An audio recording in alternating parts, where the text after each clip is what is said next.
Born Nephi, chapter 4. And it came to pass that I spake unto my brethren, saying, Let us go up again unto Jerusalem, and let us be faithful in keeping the commandments of the Lord. For behold, he is mightier than all the earth. Then why not mightier than Laban and his 50, or even than his tens of thousands? Therefore let us go up, let us be strong like unto Moses. For he truly spake unto the waters of the Red Sea, and they divided hither and thither, and our fathers came through out of captivity on dry ground. And the armies of Pharaoh did follow, and were drowned in the waters of the Red Sea. Now behold, ye know that this is true, and ye also know that an angel hath spoken unto you. Wherefore can ye doubt? Let us go up. The Lord is able to deliver us, even as our fathers, and to destroy Laban, even as the Egyptians.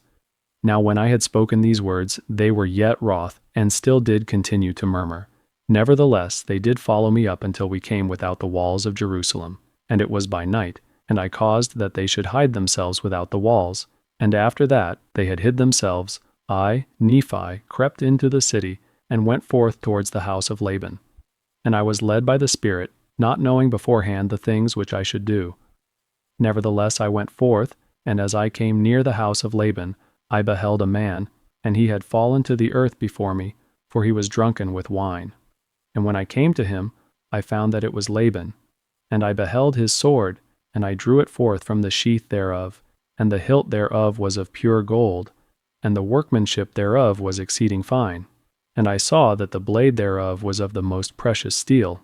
And it came to pass that I was constrained by the Spirit that I should kill Laban. But I said in my heart, Never at any time have I shed blood of man, and I shrunk and would that I might not slay him. And the Spirit saith unto me again, Behold, the Lord hath delivered him into thy hands. Yea, and I also knew that he had sought to take away mine own life. Yea, and he would not hearken unto the commandments of the Lord, and he also had taken away our property. And it came to pass that the Spirit said unto me again, Slay him, for the Lord hath delivered him into my hands. Behold, the Lord slayeth the wicked to bring forth his righteous purposes. It is better that one man should perish, than that a nation should dwindle and perish in unbelief. And now, when I, Nephi, had heard these words, I remembered the words of the Lord which he spake unto me in the wilderness, saying, That inasmuch as thy seed shall keep my commandments, they shall prosper in the land of promise. Yea, and I also thought that they could not keep the commandments of the Lord according to the law of Moses, save they should have the law. And I also knew that the law was engraven upon the plates of brass. And again, I knew that the Lord had delivered Laban into my hands, for this cause, that I might obtain the records according to his commandments. Therefore I did obey the voice of the Spirit, and took Laban by the hair of the head, and I smote off his head with his own sword.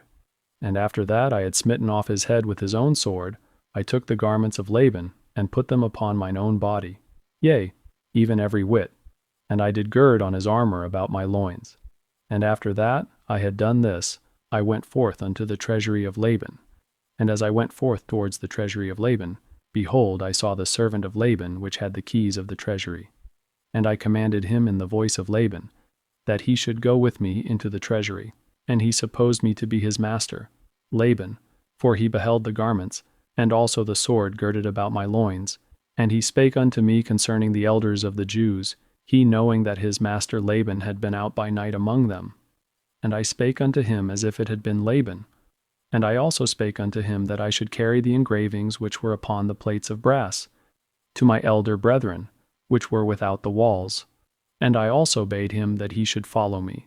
And he, supposing that I spake of the brethren of the church, and that I was truly that Laban whom I had slain, wherefore he did follow me.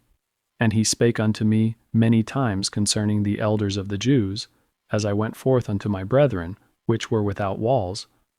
And it came to pass that when Laban saw me, he was exceedingly frightened, and also Lemuel and Sam. And they fled from before my presence, for they supposed it was Laban, and that he had slain me, and had sought to take away their lives also. And it came to pass that I called after them, and they did hear me, wherefore they did cease to flee from my presence. And it came to pass that when the servant of Laban beheld my brethren, he began to tremble, and was about to flee from before me and return to the city of Jerusalem.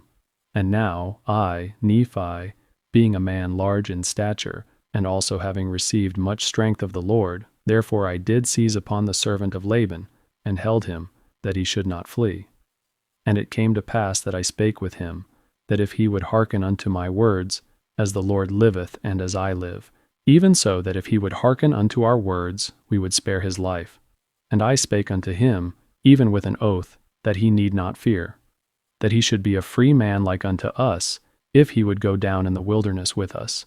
And I also spake unto him, saying, Surely the Lord hath commanded us to do this thing, and shall we not be diligent in keeping the commandments of the Lord? Therefore, if thou wilt go down into the wilderness to my father, thou shalt have place with us. And it came to pass that Zoram did take courage at the words which I spake.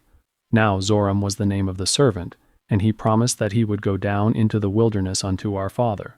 And he also made an oath unto us, that he would tarry with us from that time forth. Now we were desirous that we should tarry with us for this cause, that the Jews might not know concerning our flight into the wilderness, lest they should pursue us and destroy us. And it came to pass that when Zoram had made an oath unto us, our fears did cease concerning him. And it came to pass that we took the plates of brass and the servant of Laban, and departed into the wilderness, and journeyed into the tent of our father,